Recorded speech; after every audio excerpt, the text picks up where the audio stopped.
Hello and welcome to the Sonic Cinema podcast. My name is Brian Scuttle. Thank you for joining me at www.sonic-cinema.com, as well as the Sonic Cinema podcast YouTube channel. We continue with the class of 1999 with one of the major animated films of the year. There were several really great ones. This arguably is one of the best ones, if not the best one, although that's definitely debatable considering its competition. It is the feature directorial debut of Brad Bird. It is The Iron Giant. And here to discuss the movie with me is a filmmaker I've gotten to know over the past few years through his work. His last film, Apocalypsis, I discussed with him last year in an interview. Please welcome to the podcast, Eric Leiser. Thank you very much for joining me today. Thanks, Brian. So I want to go ahead and start this a bit with a little bit of a history lesson. This is the first animated film that we've discussed on the podcast for the class of 1999. Okay. This year was pretty significant when it came to animated films. Just in the summer, which this was an August release by Warner Brothers, you had Disney's Tarzan, which came out in June. At the end of June, you had South Park Bigger, Longer, and Uncut. And in August, you had The Iron Giant.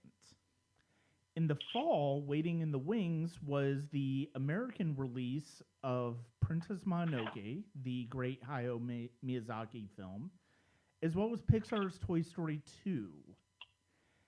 If the Best Animated Feature Oscar had existed this year, it would have been, and those five were the nominees, I think you would be very hard-pressed to say definitively one of those deserved to win over the other.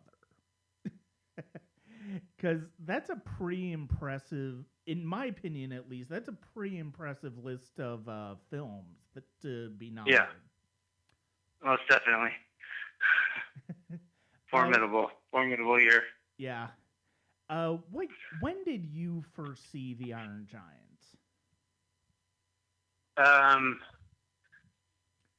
I watched it not long after it came out on video, but we studied it when I was at CalArts quite a bit. Yeah. And even Brad Bird came and talked about it. Oh, nice. Yeah, to character animation school at CalArts. Yeah. And then, I just watch it here and there over the years to love it.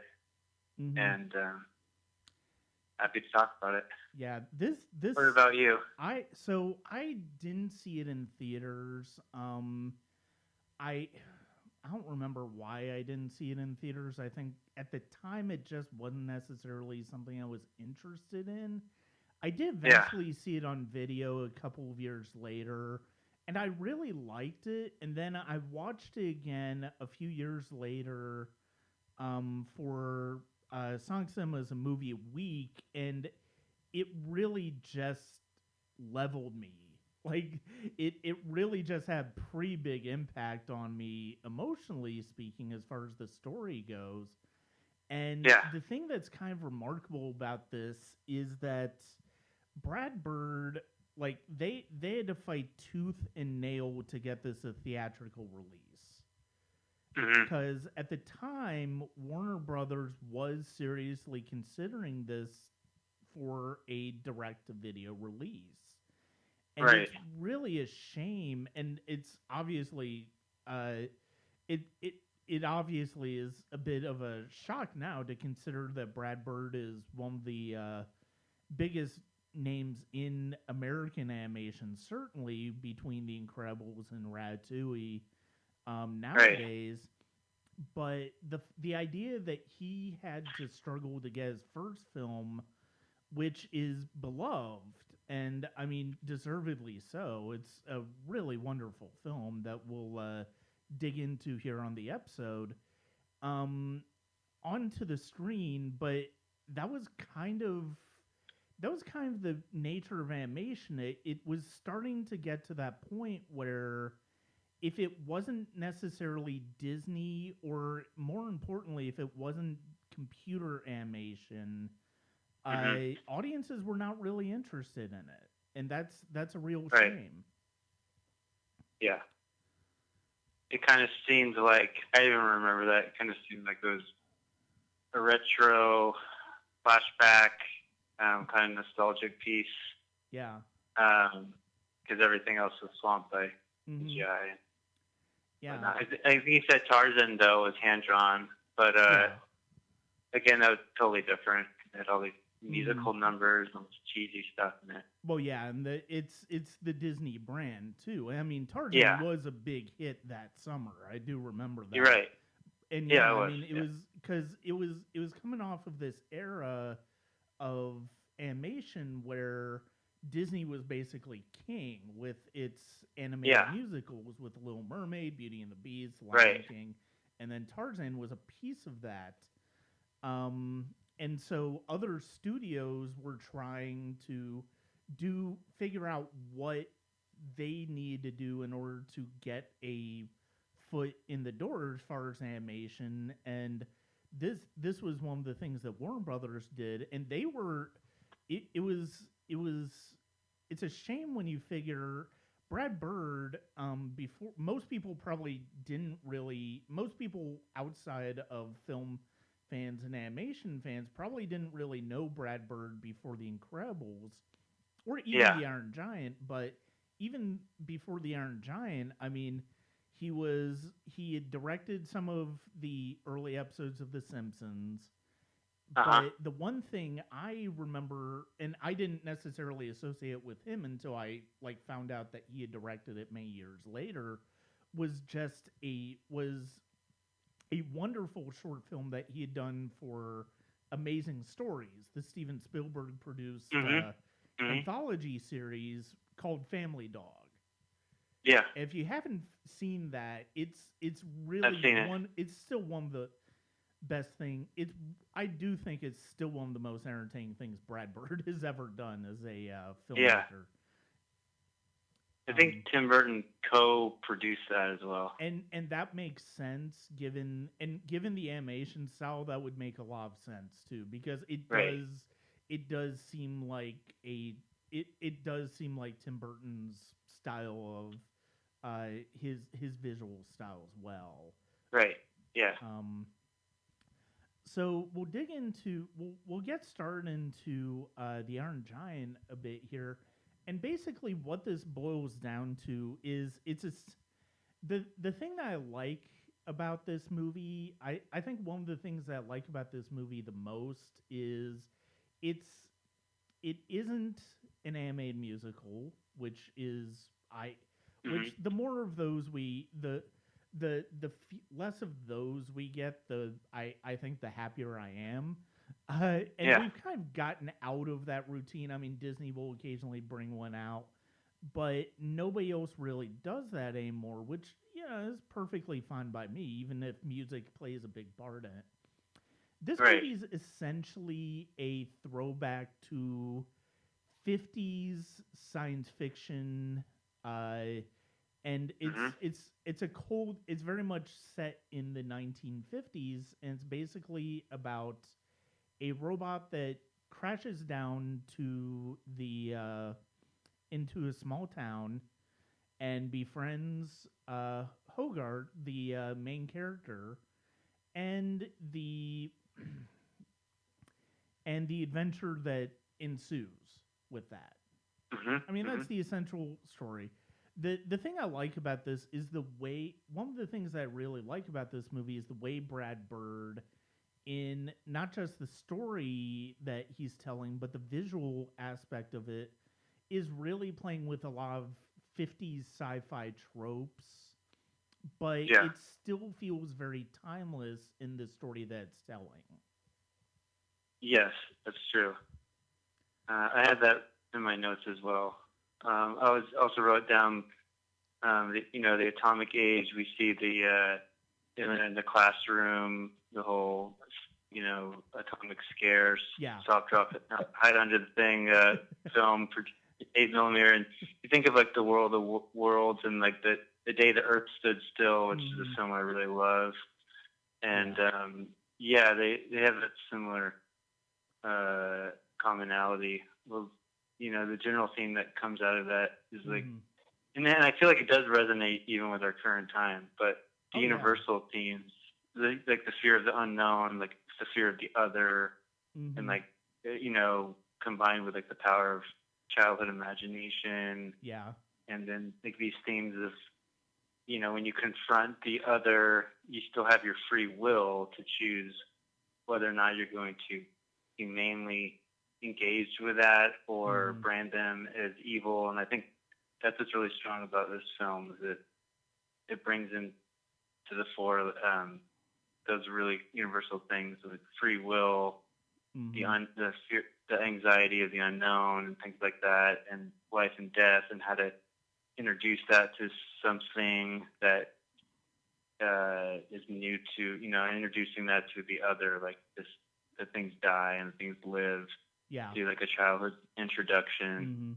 So I know that Brad Bird he's really influenced by Pinocchio and like Bambi also, because he worked for Disney early on after CalArts. So it's this nice thing of like some of this inspired by like the early classic Disney with like the science fiction films that were going on during that time, during the whole atomic scare, and and then I'll go into some like deeper spiritual things when we get there, but and you mentioned the educational short that they watch in the school, which it's such a brilliant parody of that type of, like you said, the nuclear scare of, I'm underneath your desk is going to save you from a nuclear attack. Like, which obviously that and which obviously that's not going to be the case.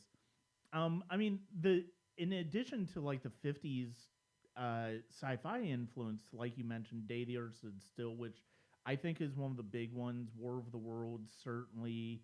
Once the military gets involved, or I mean, even both of them, when the Day the Earth Stood Still.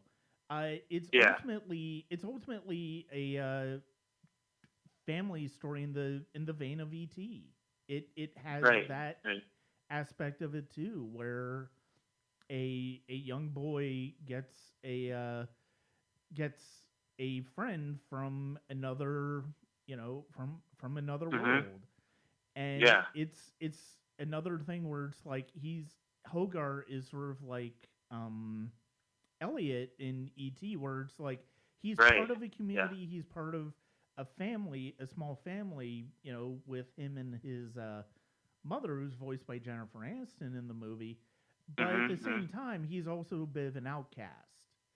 And so, and that's one of the things that I really like about this too, and one of the things that it follows, it captures the same influences in terms of E.T. as far as being that type of story, but you don't really think about moving on. You don't feel like this movie is copying E.T. It's just following a very it's following a blueprint that works, and I think that's an important part of making a story like this that to audiences 20 years ago and even audiences now is not as palatable to have this type of story and this type of set in this era. There's a nice thing about the children in these stories where they have the initial reaction, which is fear and just being horrified, but then they make this jump where they're able to empathize and have emotional connection, and then they're not sure if the outside world will be able to do that same jump, you know, because when people are in masses, it's been scientifically proven that they're less intelligent. It's the group think and things like that. So where the child has this innate intelligence, and because they're young, they haven't been inundated by a lot of programming and different societal pressures, so they're able to be more human in a way, and therefore like establish a connection. Even with this film, Mm-hmm. it's you know, when they're playing and they're going towards the town, and he's like, you're not ready yet, and then I feel like a real sadness for the because he just starts to frown, and they walk back into the forest, and Mm-hmm. I felt like that was the whole debacle there. That was a very strong setup. Mm-hmm. I feel like Spielberg has a lot of that too, and even like other filmmakers that don't dealt with things that I like Elephant Man or David Lynch, Yeah. or like Edward Scissorhands. I guess Edward Scissorhands has a little more integration at first, Mm-hmm. a little more success. But yeah, and even Superman, which is obviously brought up in the film, Iron Giant, that obviously he's from another planet, and people love Superman for what he does for society, but he's still this other. They're still kind of afraid Mm-hmm. deep down. So those are like really, it really relates to today, where there's so much ostracizing and segregation with the other people who aren't quote unquote us, and then how we treat said people, and also there's a strong anti-gun message. I feel like overall in the Iron Giant, Yes. Anti-violence, like pacifist Mm-hmm. thing, which is really important back then and today. Yeah. Yeah, and actually, And then of course, like No, go Oh, ahead. go ahead. But what I was Oh, and gonna, then I was just saying like a deeper thing. Oh yeah, go. sorry. So what I was gonna say is actually I was just about to bring up the what you just said as far as like anti-violence, anti-gun is that a friend, Yeah. my a roommate, our roommate, was going in and out of the room while I was watching the movie, and Mhm. he happened to walk in on one of the moments where Hogarth is trying to explain to the Iron Giant that he's trying to dissuade him from using violence against the military when they're trying to attack, and Right. this Right. whole idea of you can choose, you have a choice here as far as what you want to do with what's the exact line? Let me bring it up because it's a really wonderful line, and it's one that he actually brought up really well. Just a minute, let me bring it up. Um, yeah, we. It's bad to kill, guns kill, and you don't have to be a gun. You are what you choose to be. And Right. that's basically what he's telling the Iron Giant in that case, and it's so true. And like you said, I mean, it's something that is it works for the context of the time that's in, and the context of that particular moment in the story, but it's also very applicable now, and even 20 years ago, but more so now. Yeah. And it's just this whole idea is you can choose to you can basically choose how you're going to be in your life. Whether you're Right. going to be scared, whether you're going to be scary, and it's up to you to but it's up to you to decide what you want to do. And you have in the case of the Iron Giant, he has power to do, like, I mean, he could take out the military in this in no time if he wanted to. Like he Yeah. could wipe out the military in this. He could wipe out the Of course. town in this if Right. because they're scared for him, but he ultimately doesn't want to do that. And it goes to, I mean, it fits right in with the references to Superman made in the movie, but Mhm. it's just in general just this idea of somebody with tremendous power, but how are you going to be what are you going to be in terms of responsibility in terms of using that power? And that's one of Exactly. the things that really affects you watching this movie again. Is it's one of the reasons that, I mean, maybe it was almost inevitable, unfortunately, that this movie was going to fail with the box office. But Right. it is great. I'm glad to see that that did eventually find an audience. Yeah. And I mean, it just boils down to the fact that sometimes it takes a while for people to latch on to a movie, and once they see it, I mean, it's, wasn't the first time that Warner Brothers had that with a movie. Like they had with Shawshank Redemption in that decade too, Sure. where it's like people didn't go see it in theaters, and then all of a sudden it's like, oh wait, this is actually pretty great. Right.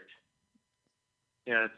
That's it's kind of a hopeful thing, Mm-hmm. with my films, that sometimes audiences build over time, and it's a pleasant surprise. Yeah.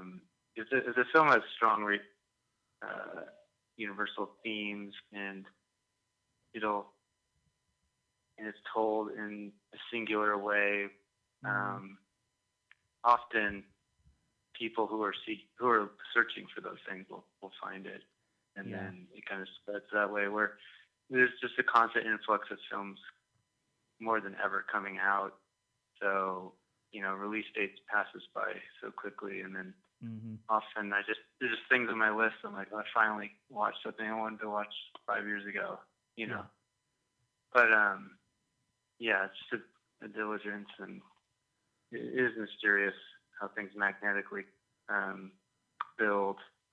But yeah, I just think also I really like the spiritual message where it presents free will. It's introduced to the Iron Giant through Hogarth early on, and that kind of sets up towards the ending where he, through his free will, becomes a Christ figure, and that he sacrifices himself Mm-hmm. to, up in space. He gets blown to bits. And then the star in the sky that Hogarth sees um, kind of alludes to the Star of Bethlehem, which I thought was very interesting. And then then we see that at the Skafostro, I don't know how to say the Icelandic uh, ice cap glacier that we see, and that we see that he's resurrected. Oh yeah. Or like the Iron Giant's resurrected at the end. So I like Mm-hmm. as a Christian, I like the Christ Mm-hmm. uh, allegory thing too. But it just kind of shows that there is Christ, and then there's people who are sacrificing themselves to save others and becoming Christ-like. And it was nice to see what you would call, I guess, an inorganic, or I don't know, life form, a metallic life form, Mm-hmm. from another planet, continuing on that theme of selflessness, and kind of presenting sacrifice and resurrection leading to the salvation of a sense. Mm-hmm. And it makes you think, like, how did the town react? What was the day like after that for the town? Were Yeah. people starting to ask themselves like deeper questions? And I think they were. I think something like that would transform a little town like that. Mm-hmm. Especially, it was funny because I've actually been where I think he set the story, which is Mount Desert Island in Maine, Mm-hmm. and it's beautiful. Yeah. And I love the Bee Gees, the backgrounds, the autumn. It reminds me of Sleepy Hollow, Disney's Ichabod Crane. Mm-hmm. Like a lot Yeah. of like those backgrounds, these beautiful lush colors and these rolling bucolic countrysides. And so I think for me, that's some of the stuff I still think is really strong, like the early Disney work. So I'm glad that Brad Bird put that in there. And Yeah. also his use of staging and his aerial perspectives in the forests Mm-hmm. are really impressive visually. And of course, I see like the Spielberg influence very Yeah. strongly Well, there, yeah. which is great. Well, and the way he uses animation, I mean, immediately watching this film, I really became I really came to lament. You can't really say the death of cell animation as an American art form because cell animation does still happen. You don't Hmm. hear about the same way you hear about the big CGI Yeah, easier. movies. Yeah, right. But so the animation does still happen, but Yeah. its significance as American cinematic experience is really gone to a certain extent. Hmm. And it's one of those things where it's like it's one of those things where Hollywood learned whenever technological advances occur, whenever movies break new ground when it comes to technology, Hollywood Hmm. always seems to learn the wrong lessons. I mean, Yeah. it happened with Star Wars, it happened with Jurassic Park, it happened with all Right. sorts of movies. And it Yeah. happened with uh, Toy Story and the emergence of CG animation, where it's like now Hmm. part of it is audiences just stop going to animated film, cell animated films, but part of it is also because of the fact that Hollywood stopped really giving them cell animated films to go to. So a movie that has something to offer in that, like Iron Giant, falls by the wayside, and it's really a shame. Oh yeah. And the thing that is so impressive, you were talking about Brad Bird as a bit, and his visual storytelling in this movie is just so wonderful. The way Yeah. He's he strong. the way he crafts this world, the way he designs this world to where it's very palpable in terms of it being realistic, but also a bit of a fantasy, but not to the point where it feels out of time, out of step when with reality. And the Yeah. way he the way he uses the way he uses camera angles, the way he uses um coloration to give the Iron Giant in particular weight. I mean, you look at the scenes in the forest with Hogarth and the Iron Giant as Hmm. they're interacting and becoming friends. There's real weight to you can see the perspective, the difference in size between them pretty Hmm. effortlessly, and you can feel the weight that the Iron Giant holds. Right. Yeah. I think he's definitely influenced by, like I was saying earlier, a lot of live action. Mm-hmm. I feel like a nice progression that's gone on in animation has been live action or live action inspired directors um, bringing that to the fore in Mm-hmm. animation, where instead of just coming from continuing on kind of the cartoon world, which is fine, Yeah. but when you bring in that element of cinematography, uh, editing tropes and things like that. I mean, one of the reasons why people were refreshed or delighted by the Fantastic Mr. Fox, besides was that Wes Anderson was coming from live action. Yeah. So I remember when I was visiting Three Mill Studios and they were shooting, they're like, he's bringing out these like details, it's so totally overwhelming. He didn't have any knowledge of animation at that time, so he just where with animation we like it's so time consuming we like to like kind of cut corners and things like that so that certain considerations are simplified that you would only do in live action, but when Mm-hmm. you do take the time to put all those tedious things in there, it really makes a difference, and it just can help to further immerse you into the story, Yeah. which is what you want. uh, and plus, like Brad Bird, I know that he takes animation as an art extremely seriously, and Mm-hmm. so do I. So we don't, when people say, oh, that was a nice cartoon or something like that, it kind of irks me. Yeah. When it's not an animated piece that is trying to be cartoonish, you know. There's plenty of that, and I love that. Porky Pig and Wacky Land and all that. It's wonderful, but for me and, you know, the filmmakers that we're talking about, there's definitely artists who are working in animation, and they're very serious about their craft and just filmmaking in general. So it's just nice to see that we're with Miyazaki with Princess Mononoke. I mean, it was, again, I mean, I feel like that film is on a whole nother level, but yeah, it gives that epic scale, but it kind of feels like a Kurosawa film. You know, it felt very live Kurosawa, live action, these massive panoramas. Even though the Iron Giant has some wonderful panorama shots, and I was really admiring. But yeah, so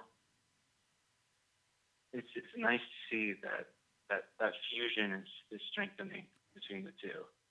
Yeah, and you brought up Mononoke, and yeah, I just rewatched that a few weeks ago, and it'd been several years since I'd rewatched it, and oh my god, it's so breathtaking to watch. Yeah, and it's so pertinent and timely, and it's so and the universe is so, and the animation is just so immersive. And I think one of the biggest problems we have in, as far as American audiences, and this is in Disney's and Disney is partially responsible for this, a lot of responsibility, I think, for this, even though, you know, I don't know even if Walt Disney will have necessarily said this, is that it feels like with Disney and just animation in general with American audiences, it's so much just, if it's animated, it must be for kids. This whole mindset that animation equals kids movie. And it's like you're missing, even with the Dark Crystal. Some people are like, oh, is that for kids? It's like, no. It's just like, you have to see the Dark Crystal. You have to just watch it. It's not for kids. Yeah, I mean, it's like rewatching the Dark Crystal and even getting started on Age of Resistance. It's like, it's for, like, I would put, it's not as good as the Lord of the Rings trilogy. It's comparable in terms of how dark it is. It's like, it's not just for kids. Right. And I mean, you look at Mononoke, that got a PG-13 rating. It's like, that movie is not necessarily for kids. It's certainly not in the same way that Spirited Away would be, or My Neighbor Totoro would be, as far as Miyazaki's work.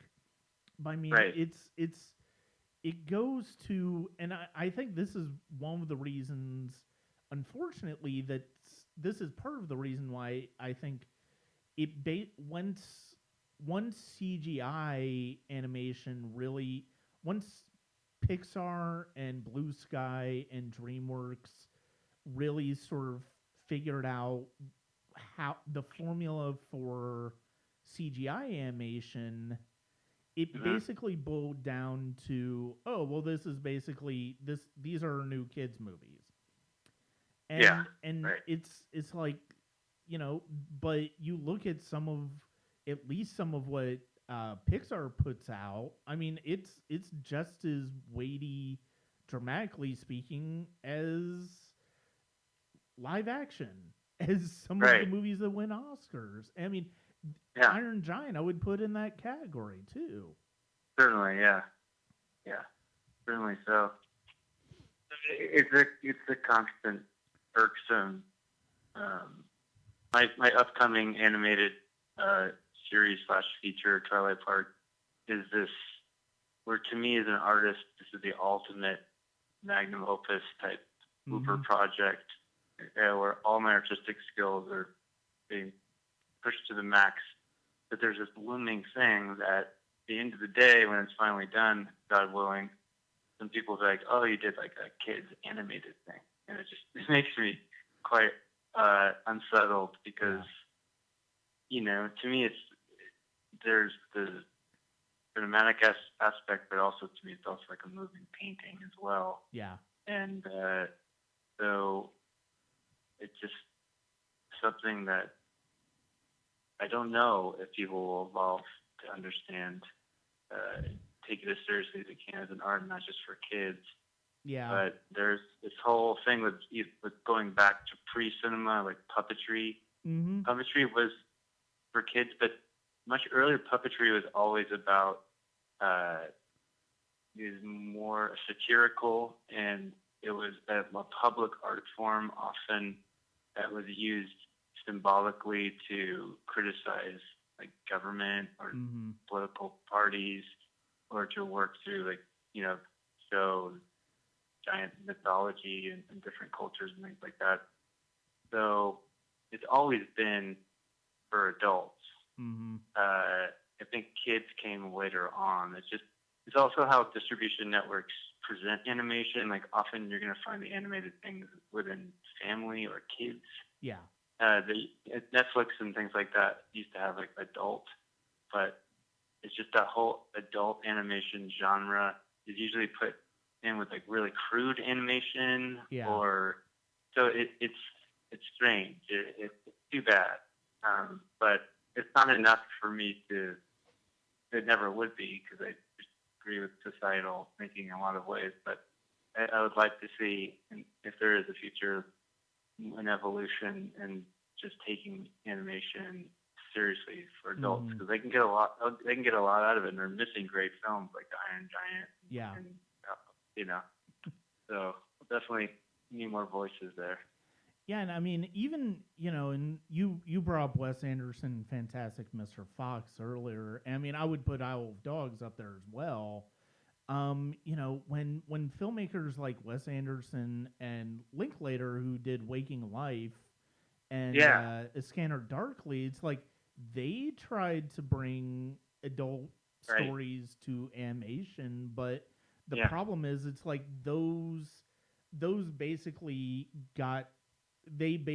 were, even though, I mean, with Anderson's movies, I mean, they got relatively wider releases, but they were also considered art house films because that's the filmmakers that Linklater and Wes Anderson are. Yeah.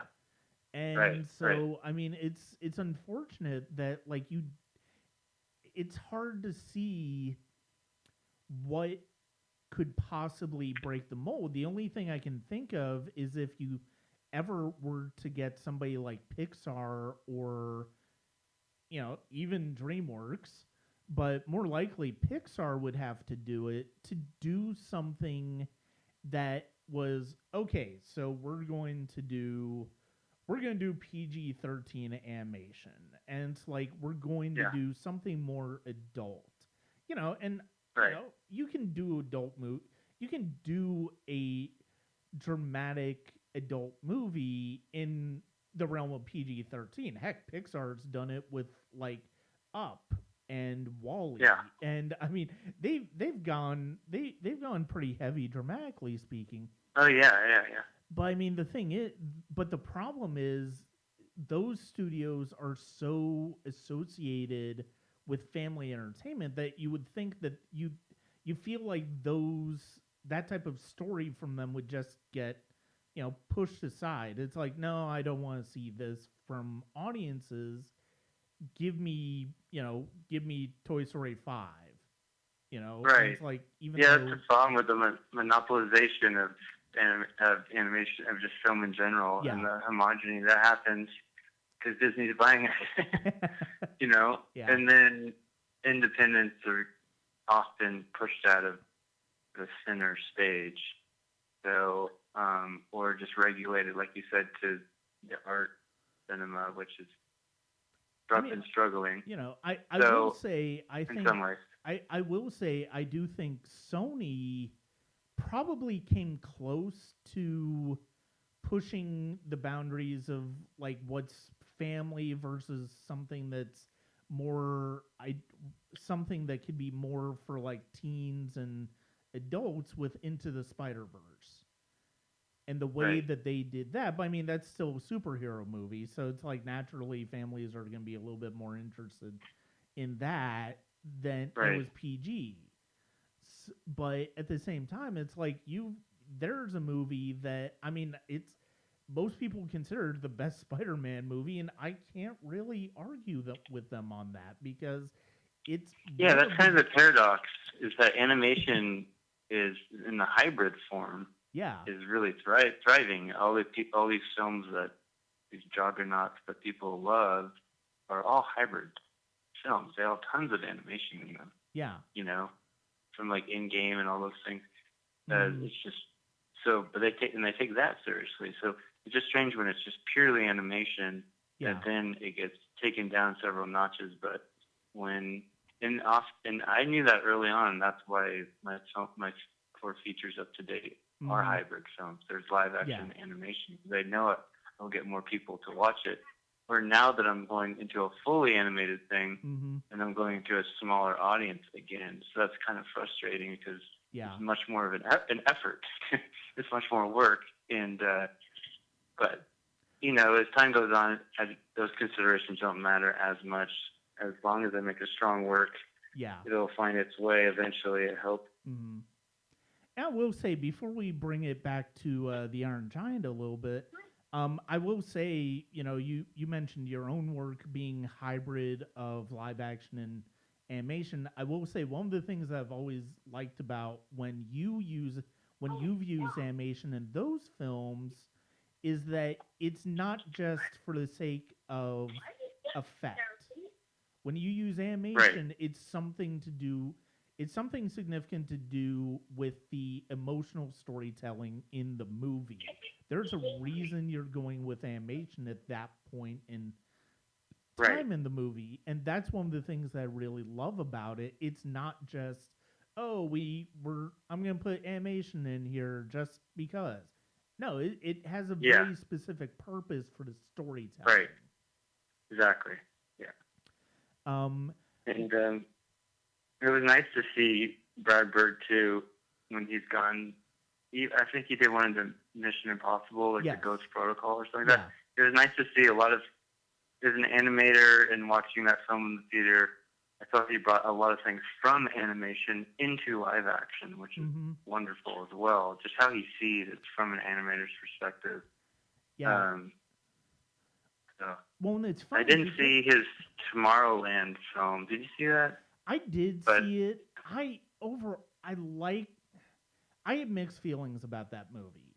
Um, right, I I have mixed feelings about that movie. Overall, I don't think it was overly successful. But I appreciate what he was trying to do with it. I love Ghost Protocol. I think it is one of the best Mission Impossible movies still. yeah, Um, and it's funny to be before we bring it to Iron Giant though. It's like you brought up his live action work. You compare what you as an animator are seeing how he sort of brings an animated sensibility and Cimax storytelling to his live action. You compare that to what Andrew Stanton, who's one of Pixar's big directors, directed Wall-E, Finding movies. When he went to live action to do John Carter, that was considerably more homogenized. Now that was for Disney, right, but at the same time, it didn't take the chances that you feel like Brad Bird was able to take with the Mission Impossible movie. yeah, yeah. Now part of that is That's a good point. Tom Cruise, who is always up for big challenges when it comes to those movies. Yeah, And it's like so it's really interesting to see and compare those two filmmakers who are predominantly known for their animated work working within live action and the difference in the way they approach live action. exactly. Yeah, Um, so to bring it to Iron Giant, one of the things that I really like about this movie is that, and something that I was just really thinking about is that with the exception of the character, the federal agent played by Christopher McDonald in the Hmm. movie, you can't really say there's a bad guy in this movie.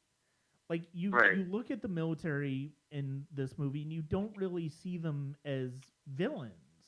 You see them as just, well, they're protecting the town from something that they don't understand. They're Yeah. scared of, Right. and the fact that this movie is really, the idea that this movie has so much to say on a very very weighty idea of fear, and Hmm. just fear in general, that capturing that Cold War paranoia that was prevalent in those 50s sci-fi movies that we mentioned earlier, and Yeah. bringing it to a story that is just fundamentally a new variation on a familiar theme, in this case E.T., the idea of a misfit child who's befriended by somebody from another world.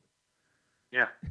And the idea, and this is one of those things where it's like, you really, it's so frustrating to think of family movies, the idea that family movies are less serious because of the fact that they're more for kids is complete baloney. Hmm. I mean, Yeah. I think this is a fantastic movie. It's, I would, and the comparison to E.T. is not just from the fact that it's like they cover similar basic storytelling ground. It's comparable because, like E.T., it's a legitimately great movie. Yeah. Absolutely. Um,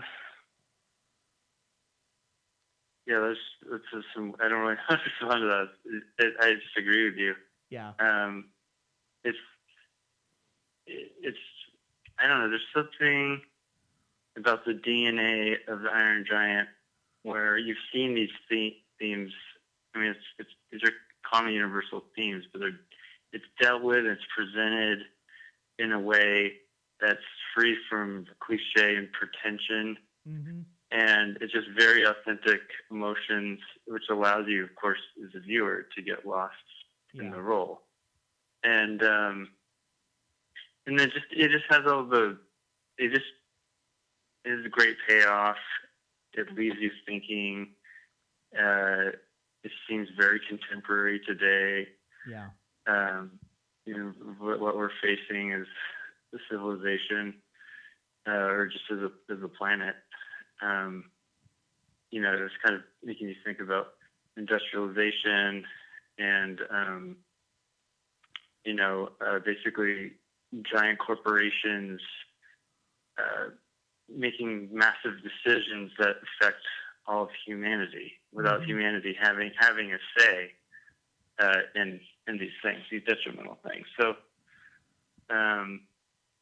yeah, but with the non-villain thing, that was also in The Princess Mononoke. That you'd Yeah. say that Lady Hidetashi, I forgot her name, but that basically she was just trying to protect her Mm-hmm. fort, and like the lepers and the various people with disabilities that she employed. She was compassionate with them. Mm-hmm. Of course, she didn't have a great respect for nature, but Yeah. she wasn't necessarily evil. So Mm-hmm. that's good. Where I think in Tarzan and some of the other ones you mentioned, there was definitely a villain. Oh yeah. So yeah, it's just, again, and not only do I agree with with the ethos of that, but also it serves the story again, because Mm-hmm. if there was a villain in the Iron Giant, then it would have hurt that picture for sure. Yeah. Same Princess Mononoke. I think Mm-hmm.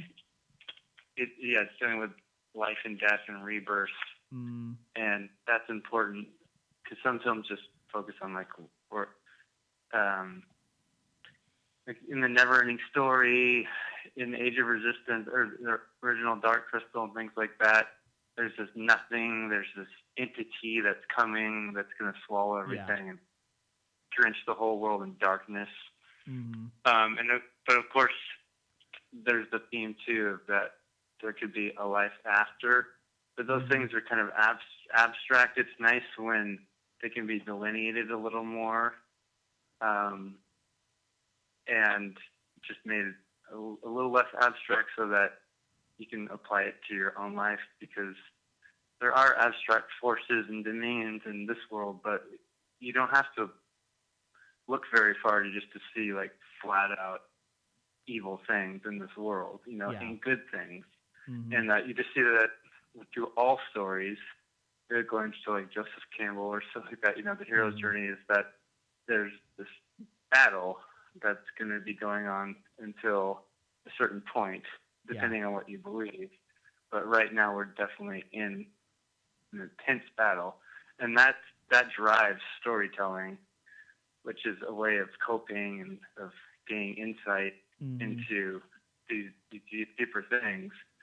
So any story that can deal with these things in a unique way to like a visionary director or a writer, like a synergy with like a great book, like with Iron Giant that's adapted with like a really kind of an auteur director like Brad Bird. It's just really special. So that's why I think those films endure, where other films are just like, oh, these are like some powerful elements, like you said, they'll just like kind of mix them in there. Yeah. If they're not personalized and like intelligently explored, then it's just like, oh, another, good wins at the end of the day over evil story, and it's like, ugh, Yeah. Where you got to have the dynamic in there, which gets back to the initial spark. It's like that. It's all coming from life, however fantastic it gets. It's going back to, like, why do we watch films to begin with? Why do we spend so much time, if you're a filmmaker, making them? And then what's it all about? How do they influence each other? Just like live action and animation influence each other, also real life influencing filmmaking. And then filmmaking itself, it's only been around a couple, 150 or something years, but it is influence reality. And that's what's really interesting, when art forms actually influence reality. So those are just really exciting things. But like I said, it has to be in the hand, I feel like, of an artisan with a very specific vision that they're passionate about, that really stands the test of time. That's like, I feel like Iron Giant's going to go strong for a very long time. Just a classic. Yeah, I think it eventually, it took time. I mean, sometimes great movies, it does take time for them to find their audience. I do think the Iron Giant finally did. I mean, I think especially it's hard. It helped that Brad Bird went on to do Ratatouille and in The Incredibles. Oh, in The Incredibles, because then people were like, oh, what else did he do? Yeah. Where if that was like, if he made like one masterpiece and then kind of faded out, it might have gone more into obscurity. But because, it seems like he's not quite as strong as he used to be, but I always have faith that filmmakers will kind of come back. Yeah. But he had a really strong period there from this first film, which is amazing, first feature. Well, and the thing is, it's like, I wasn't a huge fan of Incredibles 2. I don't know that I necessarily felt like it was worth the wait, but I am kind of glad that it exists, and he kind of put it out there, because then maybe he can get back to movies like Ratatouille, like the Iron Giant, that are a bit more personal, and that it might be something more along the line and something more fitting of the great artist that he really is. So, I mean, that's not to say The Incredibles 2 was a bad movie. It's not. It's a good movie. I just feel like for the 14-year delay that in between the first and the second one, I'm not sure was necessarily worth the wait, but you still see the visual flourishes, the visual imagination of Brad Bird. It just doesn't quite feel as personal to him as the first one was, or Ratatouille became, or certainly the Iron Giant. Right. And one of the, and we were talking about I think one of the things that that I do hope for, and one of the things I hope to see, is the generation that grew up at least when the Iron Giant was released, or at least discovered it after it was released. I Mhm. like the idea of that generation showing a movie like Iron Giant to their kids, and the idea of like you said, and Mononoke is the same way, where there aren't really villains. There isn't Right. really a definitive villain in this movie. It's There's people themes. making. I mean, they're antagonists, but they Yeah. don't. They have their own. They have their own motivations that you Right. understand where those Yeah. motivations are coming from. And the idea that movies like Mononoke, movies like The Iron Giant can be passed on to these people's kids, and they're not Mhm. movies, and because let's face it, there are, even if you have bad days where like a bully is bothering you, or you may have people in your life that mean you harm occasionally, everyday life is not necessarily like that. Yeah. And it's like, even though these movies are dealing in fantastical ideas, they're Uh-huh. ultimately about a reality where good and evil does exist, but doesn't exist in the same binary guy Right. versus bad guy experience that you would get in The Incredibles or anything else. It's more like Ratatouille. It's more like The Iron Giant, where it's like you have people who are against you, but at the same time, you understand where those motivations are coming from. Sure. It's more about like choices, Yes. and every time you make a choice, you're kind of within the spectrum of light and dark. You're kind of inching a certain direction. Mm-hmm. Or some days you'll become caught up in emotion, and then you may be disrespectful to somebody or something. And other times you're not so inside yourself, and you're just trying to interact with people and treating them with a lot of kindness and things like that. So these are all choices that we have to make. A lot of people don't like that power; it's too overwhelming, and they try to put themselves in positions where they feel like someone else forced them or makes decisions for them. But it's really a false dichotomy. At the end of the day, everyone has to be responsible for the choices we make. Mm-hmm. And that's nice when you see that in cinema. Yeah. You know.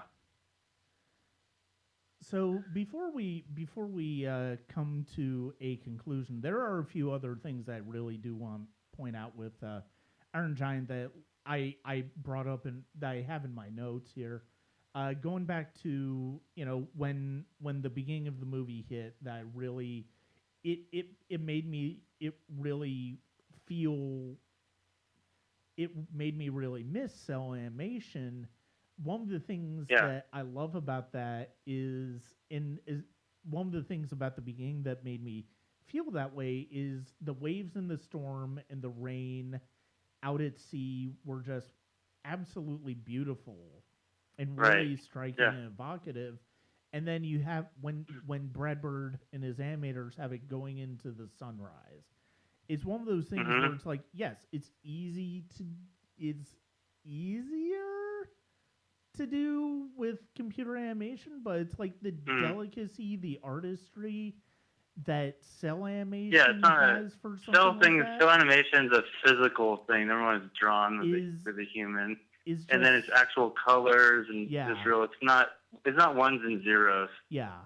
It has weight, tactility, everything that pretty much what we're surrounded with in our day-to-day life Mm-hmm. is that we don't live in a ones and zeros reality. Yeah. So we're always going to be drawn to that.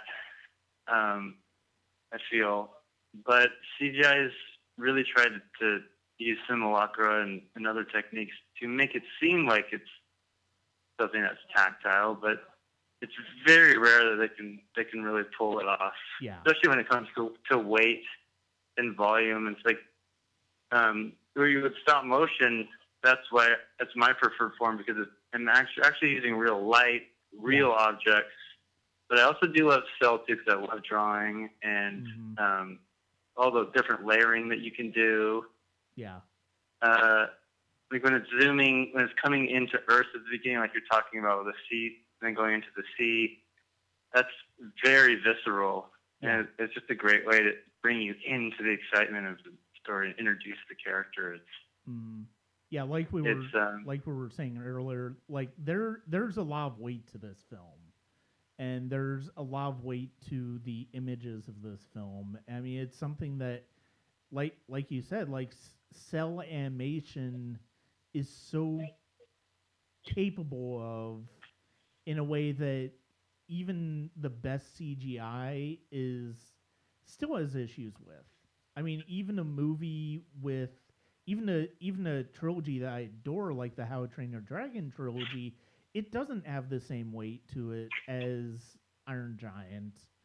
And it's because of the depth of field that cell animation is capable of, and the fact that you feel the artist's hand throughout the process.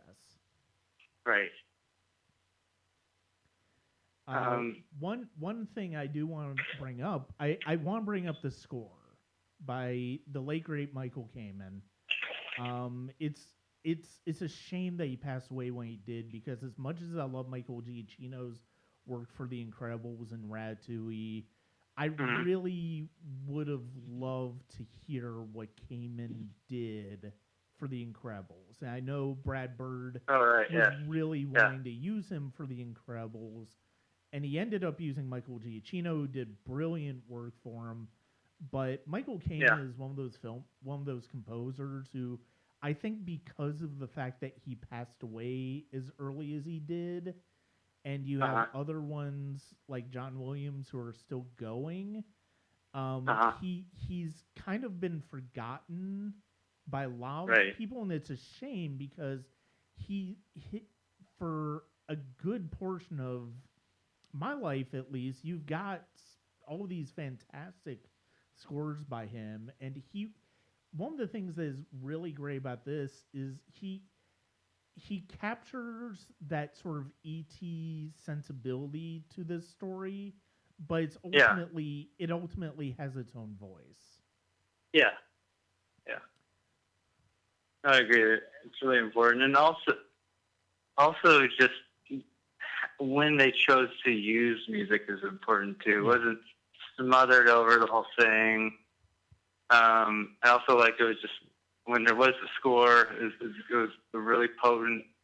There was no Disney pop stars and weird songs. It was just like more traditional filmmaking, and that was really nice.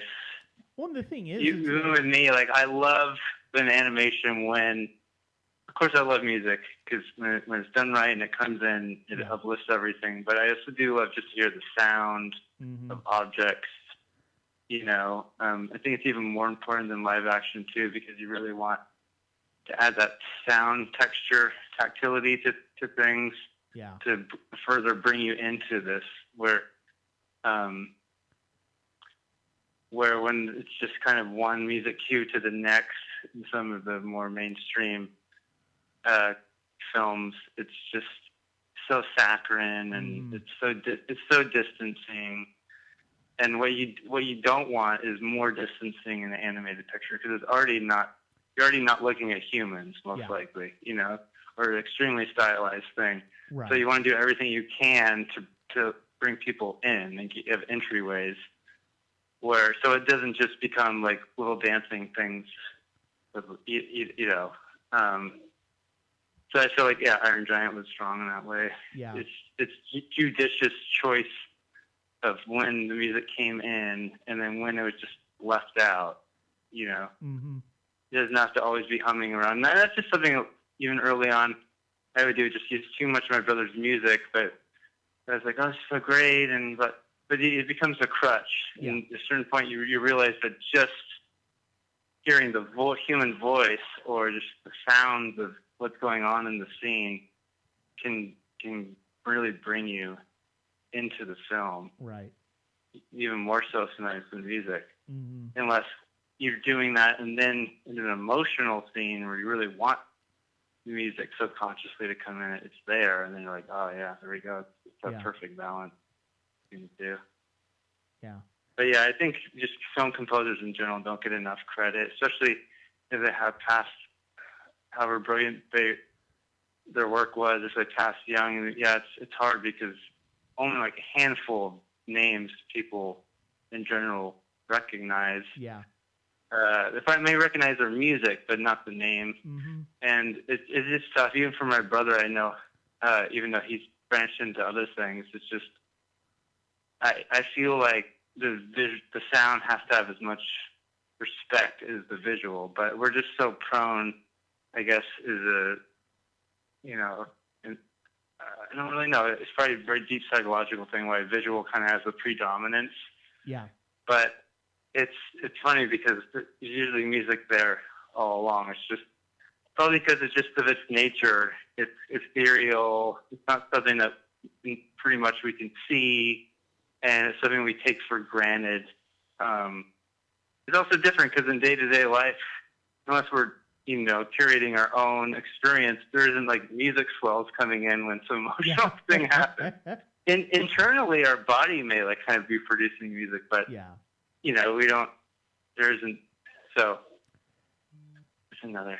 I'm kind of going on a tangent here, but no. I mean, I always love talking about film music and the power of music when it comes to film, and you're absolutely right when you say that the moments when filmmakers decide not to use music are just as impactful and even just as important as when they decide to use music. And the thing is, it's like the end of E.T., there's like the silence and there's kind of the wind and people are coming and I know the ship's there. But then when the ship finally starts to take off and the score comes in, it's just like you get tingles. It's just like this hair on the back of your neck sticks up. You're just like, it came in at the right time, and it gives you that whole encompassing. Where I was thinking, I'm actually going to be going on a filming trip starting tomorrow across the country, and I'm going to go to what it's really called Bear Mountain, but it's called traditionally it's called Devil's Mountain, and that's the mountain in Close Encounters of the Third Kind. Yeah. And I'm actually going to go there. And for me, I just think of Close Encounters. Mm-hmm. I'm going to go to the place where Close Encounters was filmed. But I just think about how they use sound, the communication between the extraterrestrials and the humans. Mm-hmm. That was something that was really interesting. You don't see a lot of that. That was kind of avant-garde in some ways. I mean, But yeah, I'm just really excited. For me to go to, even though it's going to be matted with stop motion and things like that, to go to really powerful natural locations, whether they're in movies or not, is important to me too. Like significance of things, and just to bring to audiences like, hey, these things are out there. This natural world is an amazing thing, and but there's something where if you go to a place where a movie has been filmed or something like that, there's that added layer. And again, that's that kind of theme I was talking about earlier, where cinema has affected reality, not just the other way around. There's like forever if I hopefully see that mountain, I'm like Close Encounters, where if that film hadn't existed, it'd be like, wow, that's a really interesting looking mountain. Yeah. But now it's like all these commutations, and I really love that film. Mm-hmm. And so, yeah, it's very fascinating, all these things. Mm-hmm. And the great thing is you can talk about these things all day, and they won't necessarily come across often in the finished film. Yeah. But maybe on some subconscious level, it does. And that's what I find very interesting, because I don't know what the running time of Iron Giant was, but it's not very long. No. And most animated films are not, unless it's like Anderson's recent one, The Isle of Dogs, that was quite long. Yeah. But even that one had 2D in there to kind of fill it out, and other things kind of had it. But just how much content is goes on and is then distilled into this small little thing in animated film. Yeah. And then you kind of wonder, you scratch your head, like, what is this for me to know and a few choice people, or is it somehow distilling some alchemical way into the work? You never know, but it's kind of in the ether. And I wonder after if that kind of comes through into the deeper themes in a work, or if it's the audiences can kind of pick up on that. It's kind of a mystery, a kind of a fuzzy gray zone, but it is definitely a huge part of filmmaking as a filmmaker that I kind of chew on, because I feel like I'm just starting to animate about a year and a half into the production, and since we spoke, but I feel like I've been working on it for like 10 years, because it was in my head and I was going, so I don't really get that with other art forms so much. That's another credit to film that I'm not sure a lot of just general moviegoers really consider. Do you know what I mean? I know for us who actually really study and kind of like a lifeblood cinema, like we do go into it and we think about it, but I think it must just, if it acts as any agent at all, it must just subconsciously and emotionally affect people. And sometimes even the music, if you're working with an orchestrator closely, can pick up on that and put that into the music, those intangible emotions. So that's the way, I think you just have to be wise in how you employ music. Yeah. Yeah, and Brad Bird definitely does he always does a wonderful job with his films. I mean, it helps that he's had composers like Michael Kamen, like Michael Giacchino to score his films, because of the fact that, I mean, they're ones that are that are among the best in the business, and they understand that art form exceptionally well, and they understand what's important at given times, how to score moments in particular times, and it's as much as it is, it's obviously important for the director to know when to use music, but it's also important for the composer to know how to create music to elicit the responses that the director's going for. Exactly. Yeah, that's just energy. Yeah. And not just people putting their stamp on the work, but a real synergistic thing with all the elements come together. I mean, that's really what classic films do. They have this kind of holistic form where everything is kind of intertwined and it just feels balanced and perfect in a way. Even if it's not necessarily a perfect quote unquote film, but there's something there in the DNA of the film that it's just, you wouldn't want it any other way, Yeah. And then it resonates from there. But I sorry, I have to keep going, but it's great to talk to you. But yeah, Eric, thank you very much for joining me today. It was really great to talk to you. You too. All right. God bless you. Have a good one. All right, you too. Bye. Bye. I'd like to thank Eric Leiser for joining me today on the class of 1999. We talked a little bit about Hayao Miyazaki, and we are going to discuss Princess Mononoke on this series with a friend of mine who's big into anime in general, and I'm really looking forward to that discussion after my revisit of that movie. We've got a lot more coming up on the class of 1999. It's basically all I'm planning on doing the rest of the year as far as the podcast goes. I hope you enjoy what I have in store for you. We've still got big directors, big films to talk about, some of the most important films and some of the most meaningful films to people, as well as some films that people don't really discuss as much. And I'm looking forward to all of those discussions. Join me on www.patreon.com/SonicCinema. for early access reviews to movies like some of the class of 1999 reviews, exclusive blogs and commentary, which I've just started to do.